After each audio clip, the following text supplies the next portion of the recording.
गौतम बुद्ध के जीवन में कई प्रेरणादायक कथाएं हैं जो जीवन को दिशा देने में मदद करती हैं। एक ऐसी ही कहानी है जो हमें आदतों के प्रभाव और उन्हें बदलने की प्रक्रिया को समझने में मदद करती है। ये कहानी एक साधारण ग्रामीण किसान और बुद्ध के बीच हुई वार्ता पर आधारित है। एक बार की बात है, एक छोटा गांव था जहां एक किसान अपने परिवार के साथ रहता था। वह मेहनती था, लेकिन उसके अंदर कई बुरी आदतें थीं। वह हर सुबह देर से उठता, अपने कामों को टालता और दिन भर छोटी छोटी बातों पर गुस्सा करता। इस कारण उसके खेतों की उपज कम होती जा रही थी और परिवार में अशांति बनी रहती थी। एक दिन किसान ने सुना कि पास के गांव में भगवान बुद्ध आए हैं और वहां प्रवचन दे रहे हैं। उसने सोचा, क्यों न मैं बुद्ध के पास जाकर अपनी समस्याओं का हल पूछूं। किसान बुद्ध के पास पहुंचा और झुककर प्रणाम किया।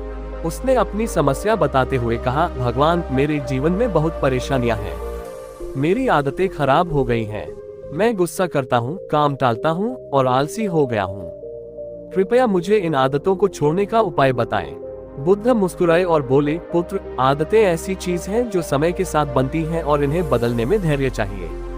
लेकिन मैं तुम्हें एक उपाय बताऊंगा। क्या तुम इसे मानने को तैयार हो?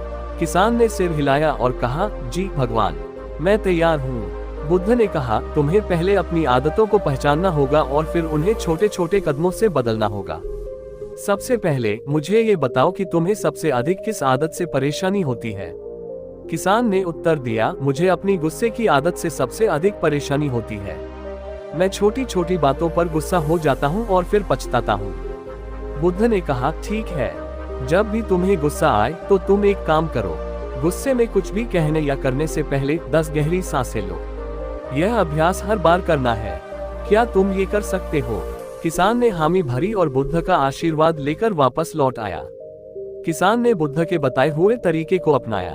पहले कुछ दिनों में उसे गुस्से को रोकने में कठिनाई हुई, लेकिन वह बुद्ध के निर्देश का पालन करता रहा।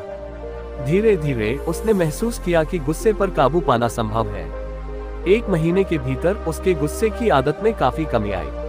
उसके परिवार ने भी यह बदलाव देखा और वे भी खुश होने लगे। कुछ समय बाद किसान फिर से बुद्ध के पास गया और कहा, भगवान, मेरी गुस्से की आदत तो कम हो गई है, लेकिन अब मेरी आलस्य की आदत मुझे परेशान कर रही है। मैं सुबह जल्दी नहीं उठ पाता और काम करने में मन नहीं लगता। बुद्ध ने मुस्कुराते हुए कहा, पुत्र, यह आदत भी गुस्से की तरह धीरे धीरे बदलेगी। सुबह जल्दी उठने के लिए तुम रात को सोने से पहले ये संकल्प लो कि तुम्हें अगली सुबह सूरज निकलने से पहले उठना है। यदि तुम इसे लगातार करते रहोगे तो यह आदत बदल जाएगी। किसान ने बुद्ध की बात मानी और हर रात सोने से पहले ये संकल्प लेने लगा। कुछ दिनों के बाद वह सुबह जल्दी उठने लगा। उसने महसूस किया कि सुबह जल्दी उठने से उसका दिन अधिक उत्पादक होता है और खेतों में उसकी मेहनत रंग लाने लगी। धीरे धीरे किसान ने अपनी अन्य बुरी आदतों को भी बदलना शुरू किया। उसने समय का महत्व समझा, मेहनत करने का मूल्य जाना और परिवार के साथ मधुर संबंध बनाने पर ध्यान दिया। कुछ महीनों बाद किसान एक बार फिर बुद्ध के पास गया और कहा, भगवान, आपकी शिक्षाओं ने मेरे जीवन को बदल दिया। अब मैं शांत हूँ, अनुशासित हूँ और खुशहाल जीवन जी रहा हूँ। बुद्ध ने कहा, पुत्र, ये सब तुम्हारी मेहनत और धैर्य का फल है। आदतें बदलने में समय लगता है, लेकिन जब तुम दृढ़ निश्चय कर लेते हो तो बदलाव निश्चित होता है। इस कहानी से हमें ये सीख मिलती है कि आदतें समय के साथ बनती हैं और इन्हें बदलने में धैर्य और अनुशासन की आवश्यकता होती है। छोटे छोटे कदमों से बड़ी आदतों को बदला जा सकता है। बुद्ध की शिक्षाएं हमें ये सिखाती हैं कि आत्म संयम और निरंतर प्रयास से जीवन को बेहतर बनाया जा सकता है।